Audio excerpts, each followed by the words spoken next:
ನಮಸ್ಕಾರ ಕರ್ನಾಟಕ. ಗಿಲ್ಲಿಯ ಹವಾ ಎಷ್ಟಿತ್ತಪ್ಪ ಅಂತ ಹೇಳಿದ್ರೆ ಗಲ್ಲಿ ಗಲ್ಲಿಯಲ್ಲೂ ಕೂಡ ಗಿಲ್ಲಿಯ ಹವಾ. ಮನೆಯಿಂದ ಹೊರಗಡೆ ಕಾಲಿಟ್ರೆ ಎಲ್ಲರೂ ಕೂಡ ಒಂದೊಂದು ಪೋಸ್ಟರನ್ನು ನಿಮಗೆ ತಪ್ಪದೇ ನೋಡ್ಬೋದು. ಅಷ್ಟೊಂದು ಗಿಲ್ಲಿಯ ಹವಾ ಇದೆ. ದಯವಿಟ್ಟು ಯಾರೆಲ್ಲ ಗಿಲ್ಲಿಗೆ 99 ಓಟನ್ನು ಕೂಡ ಸಂಪೂರ್ಣವಾಗಿ ಹಾಕ್ತಾ ಇದ್ದಾರೆ ಅವರೆಲ್ಲರೂ ಕೂಡ ಕಮೆಂಟ್ ಬಾಕ್ಸಲ್ಲಿ ತಪ್ಪದೆ ಕಮೆಂಟ್ ಮಾಡಿ, ಜೊತೆಗೆ ನಮ್ಮ ಯೂಟ್ಯೂಬ್ ಚಾನಲ್ಗೆ ಸಬ್ಸ್ಕ್ರೈಬ್ ಆಗಿ, ಜೊತೆಗೆ ಈ ಒಂದು ವಿಡಿಯೋವನ್ನು ಆದಷ್ಟು ಶೇರ್ ಮಾಡಿ. ಯಾಕಂತ ಹೇಳಿದ್ರೆ ಅಷ್ಟೊಂದು ಫ್ಯಾನ್ ಬೇಸ್ ಕ್ರಿಯೇಟ್ ಆಗಿಬಿಟ್ಟಿದೆ. ಕರ್ನಾಟಕದ ಮೂಲೆ ಮೂಲೆಯಲ್ಲೂ ಕೂಡ ಗಿಲ್ಲಿದೆ ಹವಾ. ಕರ್ನಾಟಕವನ್ನು ಹೊರತುಪಡಿಸಿ ನೀವು ನೋಡ್ಬೋದು, ಹಳ್ಳಿಯಿಂದ ದಿಲ್ಲಿಯಿಂದ ಕಾಶ್ಮೀರ ತನಕನೂ ಕೂಡ ಗಿಲ್ಲಿದೆ ಹವಾ. ಅಷ್ಟೊಂದು ಕ್ರೇಜ್ ಕ್ರಿಯೇಟ್ ಆಗಿಬಿಟ್ಟಿದೆ. 100 ದಿವಸದಲ್ಲಿ ಜನರು ಎಷ್ಟು ಅರ್ಥ ಮಾಡ್ಕೊಂಡಿದ್ದಾರೆ ಗಿಲ್ಲಿನ ಅಂತ ಹೇಳೋಕೆ ಇದೆಲ್ಲವೂ ಕೂಡ ಸಾಕ್ಷಿ. ಯಾಕಂತ ಹೇಳಿದ್ರೆ ಉಳಿದ ಸ್ಪರ್ಧಾಳುಗಳಕ್ಕಿಂತ ಗಿಲ್ಲಿನೇ ಯಾಕೆ ಇಷ್ಟೊಂದು ಫ್ಯಾನ್ ಬೇಸ್ ಕ್ರಿಯೇಟ್ ಆಗಿದೆ ಅಂತ ಹೇಳಿದ್ರೆ, ಉಳಿದವರು ಒಂದಿಷ್ಟು ಜನ ಮುಖವಾಡವನ್ನು ಹಾಕ್ಕೊಂಡು ಈಗ ಕಳಿಸ್ತಾ ಬರ್ತಾ ಇದೆ. ಫಾರ್ ಎಕ್ಸಾಂಪಲ್ ಕಾವ್ಯ ಅಂತಲೇ ಹೇಳ್ಬೋದು. ಯಾವ ರೀತಿಯಾಗಿ ಉಸುರುವಳ್ಳಿ ಬುದ್ಧಿ ಅಂತ ಹೇಳಿದ್ರೆ ಕೊನೆಯ ಕ್ಷಣದಲ್ಲಿ ತಾನು ಯಾವ ರೀತಿಯಾಗಿ ಸಪೋರ್ಟನ್ನು ಪಡೆದುಕೊಂಡು ಗಿಲ್ಲಿದ್ದು ಇಲ್ಲಿ ತನಕ ಬಂದಿದ್ದೀನಿ ಅದೆಲ್ಲವನ್ನು ಕೂಡ ಮರೆತು ಬಿಟ್ಟು ಧನುಷ್ ಗೌಡ ಅವರ ಪರವಾಗಿ ಧನುಷ್ ಗೌಡ ಅವರಿಗೆ ಸಪೋರ್ಟ್ ಮಾಡಿಕೊಂಡು ಇಲ್ಲಿ ತನಕನೂ ಕೂಡ ಕಾವ್ಯ ಇದ್ದಾಳೆ. ಆದರೆ ಗಿಲ್ಲಿಗೆ ಮೋಸ ಮಾಡ್ತಿದ್ದಾಳೆ. ಆದರೆ ಎಲ್ಲೋ ಒಂದು ಕಡೆಯಲ್ಲಿ ಸಪೋರ್ಟ್ ಆಗಿ ನಿಂತಿರುವಂಥದ್ದು ಗಿಲ್ಲಿ. ಪ್ರತಿಯೊಂದು ಹಂತದಲ್ಲೂ ಕೂಡ ಗಿಲ್ಲಿ ಸಪೋರ್ಟ್ ಮಾಡಿಕೊಂಡು ಕಾವ್ಯಕ್ಕೆ ಬಂದಿದ್ದಾಳೆ. ಸೊ ಕಾವ್ಯ ಅದನ್ನೆಲ್ಲವನ್ನು ಕೂಡ ಮರೆತು ಗಿಲ್ಲಿ ಜೊತೆ ಮಾತು ಬೇರೆ ಬಿಟ್ಟಿದ್ದಾರೆ. ಇದು ಕೂಡ ಸರಿಯಲ್ಲ ಅಂತ ಒಂದಿಷ್ಟು ಜನ ಕಮೆಂಟ್ ಮಾಡ್ತಾ ಇದ್ರು. ನಿಮಗೂ ಹಾಗೆ ಅನಿಸಿದರೆ ಅದನ್ನು ದಯವಿಟ್ಟು ಕಮೆಂಟ್ ಬಾಕ್ಸಲ್ಲಿ ಮೆನ್ಷನ್ ಮಾಡಿ. ಜೊತೆಗೆ ಹತ್ತಿದ ಏಣಿಯನ್ನು ತುಳಿಯುವಂಥ ಕೆಲಸವನ್ನು ಕಾವ್ಯ ಮಾಡಿದ್ಲು ಅಂತ ಹೇಳ್ಬೋದು. ಅದೇನೇ ಇರಲಿ ವೀಕ್ಷಕರೇ, ಆದರೆ ತಮಗೆ ಈ ಗಿಲ್ಲಿ ಯಾವ ರೀತಿಯಾಗಿ ಫ್ಯಾನ್ ಬೇಸ್ ಕ್ರಿಯೇಟ್ ಆಗಿದೆ ಅಂತ ನೋಡ್ಬೋದು. ಒಂದು 100 ದಿವಸದಲ್ಲಿ ಒಬ್ಬ ಮನುಷ್ಯನ ಅರ್ಥ ಮಾಡ್ಕೊಳ್ಳೋದು ಅಷ್ಟು ಈಸಿ ಅಲ್ಲ. ಆದರೆ ಗಿಲ್ಲಿನ ಜನತೆ ಅರ್ಥ ಮಾಡ್ಕೊಂಡಿದೆ. ಕಾರಣ ಇಷ್ಟೇ, ಗಿಲ್ಲಿ ಹೊರಗಡೆ ಯಾವ ರೀತಿಯಾಗಿದ್ದಾನೆ ಅದೇ ಥರ ಒಳಗಡೆ ಇದ್ದಾನೆ. ಆತ ಏನು ದೊಡ್ಡ ಹೇರ್ ಸ್ಟೈಲ್ ಮಾಡಿಕೊಂಡು ಅಥವಾ ದೊಡ್ಡದಾಗಿ ನಾನು ನೋಡಬೇಕು ಅಂತ ಹೇಳಿ ಒಳ್ಳೊಳ್ಳೆ ಡ್ರೆಸ್ಗಳನ್ನು ಹಾಕೊಂಡು ಅದು ಯಾವುದೂ ಇಲ್ಲ. ಒಂದು ಚಡ್ಡಿ, ಒಂದು ಬನಿಯನ್ ಹಾಕೊಂಡು ರಾಜನ್ ಥರ ಒಳಗಡೆ ಇದ್ದಾನೆ ಅಂತ ಕಿಚ್ಚ ಸುದೀಪ್ ಅವರು ಹೇಳಿದರು. ಸೊ ಅದೇ ಥರದಲ್ಲಿ ಆತ ಇದ್ದಾನೆ. ಹೊರಗಡೆ ಯಾವ ರೀತಿಯಾಗಿದ್ದಾನೆ, ಒಬ್ಬ ಮನೆಯಲ್ಲಿ ಯಾವ ರೀತಿಯಾಗಿದ್ದಾನೆ ಅದೇ ಥರ ಒಳಗಡೆನೂ ಕೂಡ ಇದ್ದಾರೆ. ಒಂದಿಷ್ಟು ಜನ ಇದ್ದಾರೆ ಮೇಕಪ್ ಮಾಡಿಕೊಂಡು ಅಥವಾ ಶೋಕಿ ಮಾಡಿಕೊಂಡು ಬೇರೆ ಬೇರೆ ಥರ ಬ್ರ್ಯಾಂಡೆಡ್ ಬಟ್ಟೆಗಳನ್ನು ಹಾಕ್ಕೊಂಡು ಎಲ್ಲ ಇದ್ದಾರೆ. ಆದರೆ ಗಿಲ್ಲಿ ಅದು ಯಾವುದು ಕೂಡ ಇಲ್ಲ. ಕಾಲಿಗೂ ಚಪ್ಪಲಿ ಕೂಡ ಹಾಕ್ಕೊಳ್ತಾ ಇಲ್ಲ ಆ ಮನುಷ್ಯ. ಒಳಗಡೆ ಒಂದು ಚಡ್ಡಿ, ಒಂದು ಬನಿಯನಲ್ಲೇ 100 ಡೇಸನ್ನು ಆಲ್ಮೋಸ್ಟ್ ಕಳೆದು ಬಿಟ್ಟಿದ್ದಾನೆ. ಹಾಗಂತ ಹೇಳ್ಕೊಂಡು ಬಡವ ಅಲ್ಲ, ಮಿಡ್ಲ್ ಕ್ಲಾಸ್ ಹುಡುಗ ಹೇಗಿರಬೇಕು ಮನೆಯಲ್ಲಿ, ನಾನು ಹೊರಗಡೆ ಹೇಗಿದ್ದೀನಿ ಅದೇ ಥರ ಇದ್ದೀನಿ ಅಂತ ಹೇಳ್ತಾ ಇದ್ದಾರೆ. ಅದಕ್ಕೆ ಪಕ್ಕಾ ಸಾಕ್ಷಿ ಎನ್ನುವಂತೆ ಗಿಲ್ಲಿಯವರ ತಾಯಿ ಒಳಗಡೆ ಬಂದಂಥ ಸಂದರ್ಭದಲ್ಲಿ ಫ್ಯಾಮಿಲಿ ರೌಂಡಲ್ಲಿ ಅವರು ಕೂಡ ಅದನ್ನ ಹೇಳಿದರು, ಮಗನೇ ಹೊರಗಡೆ ಯಾವ ರೀತಿಯಾಗಿದೆಯಾ ನೀನು ಮನೆಯಲ್ಲಿ ಅದೇ ಥರ ಇದೆಯಲ್ಲೋ ಅಂತ.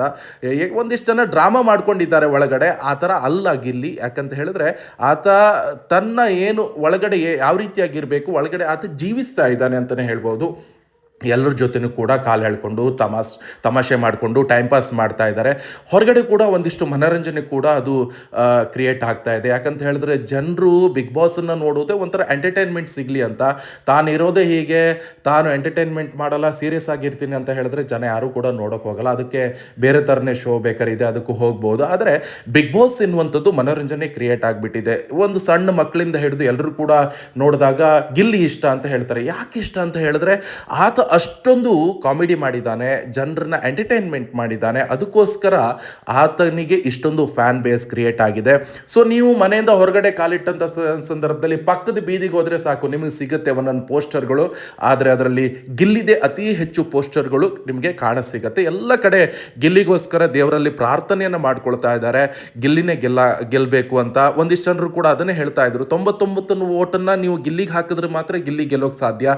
ಅದು ಬಿಟ್ಟು ಗಿಲ್ಲಿ ಕಾವ್ಯನ ಲವ್ ಮಾಡ್ತಿದ್ದಾರೆ, ಕಾವ್ಯನ ಇಷ್ಟಪಡ್ತಾರೆ, ಕಾವು ಅಂತ ರೇಗಿಸ್ಕೊಂಡು ಹೋಗ್ತಾರೆ ಅಂತ ಹೇಳಿಬಿಟ್ಟು ನೀವೇನಾದರೂ ಅರ್ಧ ಓಟನ್ನು ಮತ್ತೆ ಹಾಕೋಕೆ ಹೋದರೆ ಗಿಲ್ಲಿಗೆ ಇದೆಲ್ಲವೂ ಕೂಡ ಹಿನ್ನಡೆ ಆಗುತ್ತೆ. ಅದಕ್ಕೋಸ್ಕರ ಯಾಕಂದರೆ ಇನ್ನೊಂದಿಷ್ಟು ಪ್ರಬಲ ಸ್ಪರ್ಧಾಳುಗಳು ಕೂಡ ಇದ್ದಾರೆ. ಯಾಕಂದರೆ ಗಿಲ್ಲಿ ಮಾತ್ರ ಅಲ್ಲ, ಅಶ್ವಿನಿ ಗೌಡ ಇದ್ದಾರೆ, ರಕ್ಷಿತಾ ಅವರು ಇದ್ದಾರೆ, ಧನುಷ್, ಇವರೆಲ್ಲರಿಗೂ ಕೂಡ ಸಪ್ರೇಟ್ ಫ್ಯಾನ್ ಬೇಸ್ ಇದೆ. ಅವರೆಲ್ಲರೂ ಕೂಡ ಅವರವರಿಗೆ ತಕ್ಕಂತೆ ಓಟ್ ಹಾಕ್ತಾ ಇದ್ದಾರೆ. ಆದರೆ ಗಿಲ್ಲಿ ಓಟ್ ಏನಾಗ್ತಿದೆ ಅಂತ ಹೇಳಿದ್ರೆ ಆಲ್ಮೋಸ್ಟ್ ಡಿವೈಡ್ ಆಗ್ತಾ ಇದೆ.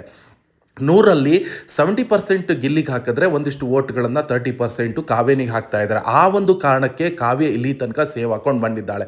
ಕಾವ್ಯ ಇನ್ ಕೇಸ್ ಏನಾದರೂ ಈ ಮಿಡ್ ವೀಕ್ ಎಲಿಮಿನೇಷನಲ್ಲಿ ಹೊರಗಡೆ ಹೋದರೆ ಗಿಲ್ಲಿಗೆ ಇದು ಪ್ರಾಫಿಟ್ ಆಗುತ್ತೆ. ಯಾಕಂದರೆ ನೆಕ್ಸ್ಟ್ ಎಲ್ಲರೂ ಕೂಡ ಗಿಲ್ಲಿಗೆ ಓಟ್ ಹಾಕ್ತಾರೆ, ಗಿಲ್ಲಿ ಫ್ಯಾನ್ಸು. ಆದರೆ ಈಗ ಒಳಗಡೆ ಇರುವಂಥ ಸಂದರ್ಭದಲ್ಲಿ ಒಂದಿಷ್ಟು ಜನರಿಗೆ ಬುದ್ಧಿ ಬಂದಿದೆ ಇವಾಗ, ಆದರೆ ಒಂದಿಷ್ಟು ಜನರಿಗೆ ಇನ್ನೂ ಕೂಡ ಬುದ್ಧಿ ಬಂದಿಲ್ಲ.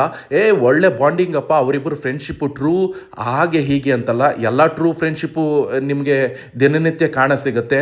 ಕಾವ್ಯನಿಗೆ ಆಟಕ್ಕೆ ಮಾತ್ರ ಗಿಲ್ಲಿ ಬೇಕು, ಮತ್ತು ಯಾವುದಕ್ಕೂ ಕೂಡ ಗಿಲ್ಲಿ ಬೇಡ. ಧನುಷ್ ಜೊತೆ ಯಾವ ರೀತಿಯಾಗಿ ಟೈಮ್ ಪಾಸ್ ಮಾಡ್ತಿದ್ದಾನೆ, ಧನುಷು ಮೊಣಕಾಲು ಮುಟ್ಟಿದ್ರು ಓಕೆ, ಸೊಂಟ ಮುಟ್ಟಿದ್ರು ಓಕೆ, ಎಲ್ಲಿ ಮುಟ್ಟಿದ್ರು ಓಕೆ, ಆದರೆ ಗಿಲ್ಲಿ ಕೈ ಟಚ್ ಆದರೂ ಕೂಡ ಆಕೆ ರಿಯಾಕ್ಟ್ ಮಾಡೋ ರೀತಿ ಯಾವ ರೀತಿಯಾಗಿದೆ. ಒಂದು ದಾಳಿಂಬೆ ಹಣ್ಣನ್ನು ಪೀಸ್ ಮಾಡುವಂಥ ಸಂದರ್ಭದಲ್ಲಿ ಗಿಲ್ಲಿ ಅಟ್ಲೀಸ್ಟ್ ಒಂದು ಮುಟ್ಟೋದಕ್ಕೆ ಯಾವ ರೀತಿಯಾಗಿ ಅದನ್ನು ಬಿಸಾಕ್ ಹೋಗಿದ್ಲು ಅಂತ ನೀವೆಲ್ಲರೂ ಕೂಡ ನೋಡಿರುವಂಥ ವಿಚಾರ. ಸೊ ನಿಮಗೆ ಯಾರು ವಿನ್ ಆಗಬೇಕು, ಗಿಲ್ಲಿನ ವಿನ್ ಆಗಬೇಕಾ ಅಥವಾ ಗಿಲ್ಲಿಗೆ ನೀವು 90% ವೋಟ್ ಹಾಕ್ತಿದ್ರ, ಅವರು ದಯವಿಟ್ಟು ಕಮೆಂಟ್ ಬಾಕ್ಸಲ್ಲಿ ಮೆನ್ಷನ್ ಮಾಡಿ. ಜೊತೆಗೆ ಕಾವ್ಯನ ಆ ವರ್ತನೆ ನಿಮ್ಗೆ ಏನು ಅನಿಸ್ತು? ಯಾಕಂದರೆ ಕಿಚ್ಚ ಸುದೀಪ್ ಅವರ ಮುಂಭಾಗದಲ್ಲೇ ನಿನ್ನೆ ರಿಯಾಕ್ಟ್ ಮಾಡಿರುವಂಥ ರೀತಿ ಇರ್ಬೋದು, ಗಿಲ್ಲಿ ನನಗೆ ರೇಗಿಸಬೇಡ, ನನಗೆ ಇಷ್ಟ ಆಗಲ್ಲ, ನಾನು ಹಿಂದಿನ ಸಂಚಿಕೆಗೆ ಹೋಗ್ಬೇಕಂತ ಹೇಳಿದ್ರೆ ಯಾವುದು ನನಗೆ ಇಷ್ಟ ಆಗಿಲ್ಲ ಅಂತ ಹೇಳಿದ್ರೆ ಇದು ಒಂದೇ ಇಷ್ಟ ಅಂತ ಹೇಳಿದ್ಲು. ಸೊ ಏನು ವಿಚಾರ ಅಂತ ಹೇಳಿದ್ರೆ, ತನಗೆ ಅವಶ್ಯಕತೆ ಇರುವಂಥ ಸಂದರ್ಭದಲ್ಲಿ ಯಾವ ವ್ಯಕ್ತಿ ಹೇಗೆ ಮಾಡಿದ್ರು ಕೂಡ ಓಕೆ, ಅದು ಎಂಟರ್ಟೈನ್ಮೆಂಟ್ ಆಗಿ ಒಳಗಡೆ ಓಟ್ ಸಿಗ್ತಾ ಇದೆ ಅಂತ ತಕ್ಷಣ, ತಾನು ಒಂದೊಂದು ಎಪಿಸೋಡ್ ಸೇವ್ ಆಗ್ತಿದ್ದೀನಿ ಅಂತ ತಕ್ಷಣ ಅದೆಲ್ಲವೂ ಓಕೆ ಆಗಿತ್ತು. ಆದರೆ ಎಂಡ್ ಮೂಮೆಂಟಲ್ಲಿ 100 ಡೇಸ್ ಬಂದಾಯ್ತಲ್ವಾ, ಫಿನಾಲೆ ತಲುಪಾಯಿತು.